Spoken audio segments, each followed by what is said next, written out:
Hey guys, Sally here. Thanks for stopping in. We're going to talk about internet today. I know, I've avoided this subject forever because I hadn't found a good solution. I think I've got the solution now. Been using this thing for 6 weeks, really happy with it. I'm going to tell you all about it. Before we roll the intro and get right into it, I'm going to remind you right up front, if you haven't already, please subscribe. And if you have subscribed, please double check your subscription because YouTube has been spontaneously unsubscribing people and nobody understands why, but it's happening. A bunch of creators are having the same problem. So check that out. Give us a thumbs up. Leave a comment down below at the end of the video. And please stay through all the way to the end because I think you're really going to like this one. Let's roll the intro.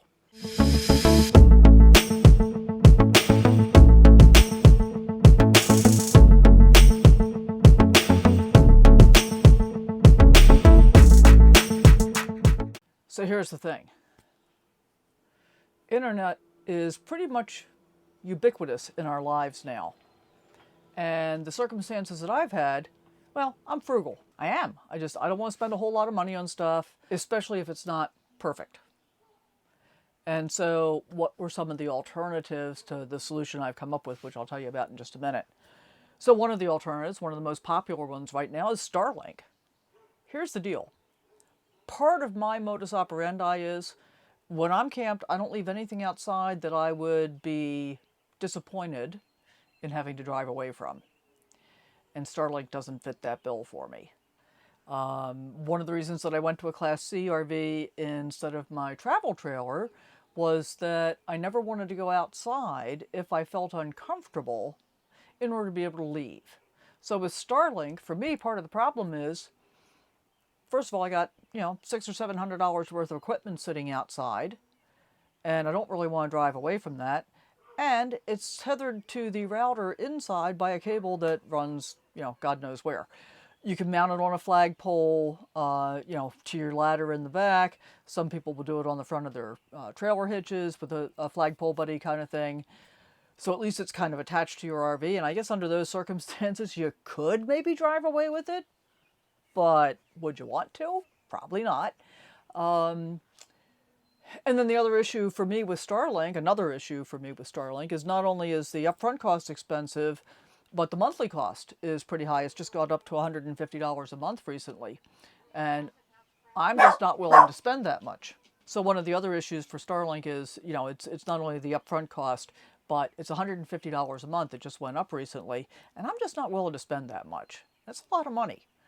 So that kind of rules Starlink out for me between those two issues, the money and so forth. Oh, and so I could have solved the problem of not having something that I would be leaving behind if I felt like I needed to drive away. And just to be clear, guys, I've never had that feeling, but I spent a lot of time working as a safety engineer, so I always think about the what ifs. That's the way my brain works. There is a Starlink solution that you can permanently mount on your roof. It's $2,500 for the antenna, plus it has to be professionally installed by an approved Starlink installer. I don't even know what that costs. And then instead of $150 a month, they charge you $250 a month for that one. So that's a no-go. That's just out of the question. Just not worth it to me. And then there are solutions like PepWave routers. And I've seen a number of different, I'm going to name a couple of them, but there's a whole lot of different ones. InstaConnect, Internet on the Go. We won't even talk about the one that's been in all of the RV YouTubers news lately that was being really unreliable and apparently scamming people. And so that's one of the things you got to watch out for too, is right, are you using a solution that's really going to be reliable? And I mean not only reliable in terms of providing a signal, but reliable in terms of staying in business. So a lot of these companies are actually resellers for other companies. And basically they're providing you 5G service that they've bought, for example, from Verizon or AT&T or T-Mobile or whoever. And they're providing that in their little package, whatever they're calling their package. And that's what you're working with. And I looked at all of those solutions. And at first I thought PepWave was going to be a really good solution for me. But again, it's expensive. Part of what makes it so reliable is that you can do 2 different SIM cards and have it, match itself up automatically. I'm not going to go into all the technical details because that's not what this is about, per se. But if you're using two different SIM cards, you're paying for service from two different carriers in order to be able to do that. And again, that gets expensive. Let's say best case scenario, you can find a plan for 50 bucks a month, probably not an unlimited plan anymore for the most part, to just dump in a SIM card. But that's still 100 bucks a month. I don't want to spend that much. I just don't. So those are a number of different kinds of solutions that are available. And in general, what we're talking about here, all the way down the line, except for Starlink, is going to be basically a mobile 5G solution. So what did I decide to do? Well, let's start with what I did first, right? So what I've been doing since I went full-time in October of 21 is I have simply gotten by using my cell phone, and my cell phone plan is with Verizon. I have a business unlimited internet plan. So it's unlimited everything on my phone, and I have 100 gig of hotspot. And so what that means is I've been pretty conservative in how I address the hotspot usage. For example, I will do everything I can offline on my computer, and then I'll turn on my hotspot, like to upload a video, for example, or to check email, or to do whatever I need to do. And being really conservative, I was getting by okay with 100 gig of hotspot. But I like to stream. I like to be able to do what I want to do when I want to do it. And I also like having some redundancy. My Verizon signal worked pretty well the vast majority of the time. And I could pretty much always stream to my phone. But watching a movie on, an iPhone, it's not that much fun. I mean, it's okay, right? It's okay, but it's not that much fun. So I've been looking around for an alternative solution, and I kept thinking that Starlink was going to be the one. I thought that was what I was going to have to end up doing in order to be able to get coverage pretty much everywhere. But what I found out about recently, and when I say recently, I've been using this for about 6 weeks now, and I've been really happy overall. I'm going to tell you the pros and the cons. What I found was T-Mobile Mobile Internet Gateway. Yeah, so actually, let me show you what it looks like.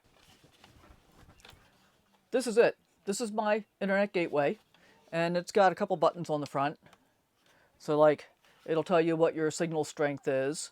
So like right now where I am, I'm getting on average about 40 megabits per second down and 20 megabits per second up, which is actually really good. But I've seen speeds like 300 megabits per second down. The worst I've had an upload speed has been like 3, which is pretty weak, but if I'm sitting someplace overnight, I can get a video uploaded at that speed. Not a big deal. The download speeds have been fantastic overall. So I'm really, really happy with this solution from the perspective that it gives me coverage in some places where Verizon does not. So for example, where I was camped before I moved to this location, my Verizon signal was really weak. I had like a bar, maybe 2 bars occasionally, but I had 4 bars on T-Mobile, and my download speeds were on the order of 195. Upload was like 50. So it was a much stronger T-Mobile signal in that situation than it was Verizon signal, which I used to think was never going to happen. And so that means when I'm near the rig, I've got a really good signal. And in this location where I am right now, I was about 200 yards away visiting with friends that I was camping with, and I looked at my phone and I could see that I was still connected to my gateway. So I ran a speed test, and where I've been getting like 40 megabits per second while I was nearby in the rig, when I was 200 yards away, I was still getting 20 down. That's like, wow, that's crazy. So what's it cost, right? 50 bucks a month. If you allow them to automatically bill you, automatically suck payment out from your checking or savings account. If you do it via credit card, it costs $5 more per month. And you have to accept paperless billing. So otherwise it would be $60 a month. But I'm like really good with 50 bucks a month for this. And it has been such a game changer for me because it means that my computer can be doing updates when it needs to be without my having to say, am I going to have enough hotspot data available to be able to do this? And to be able to stream to the TV. It's like a really nice thing to be able to do again. And then again, to have the strong signal on my phone when I don't have a strong Verizon signal in a particular location. And I've held off on doing this video because I wanted to test it out, reasonably well. Now, here are the caveats. I've only used it in 2 states so far, California and Oregon. I'm going to be moving into some other states as the weeks progress, and I will continue to test it, and if anything changes, I will absolutely update you. But so far, I'm like really, really thrilled with this solution for $50 a month. There are some other ones that friends of mine have tried. I can't remember what it's called, but it's a little orange puck, and that's like $80 a month.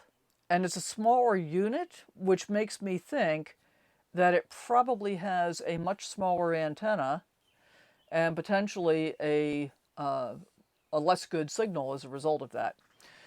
So yeah, really, really happy with this. So in the 6 weeks that I've been using it, there have been 2 instances where I've been camped where it has not been able to pick up enough signal to do me any good at all. And that was fine because I still have my Verizon phone and hotspot. And in both of those cases, I had a really strong Verizon signal. So I really didn't care. It wasn't a big deal. So in the past 6 weeks, between the T-Mobile Internet Gateway and the Verizon phone and hotspot, I've had plenty of internet everywhere I've been. Now, when I didn't have the T-Mobile signal and I couldn't stream to my TV and had to go back to streaming to my phone, that was a little bit disappointing. But, it is what it is. And we adapt and we improvise and we overcome. So all in all, I'd say this is a great solution. I would highly recommend it. And as I said, if anything changes, I'll let you know.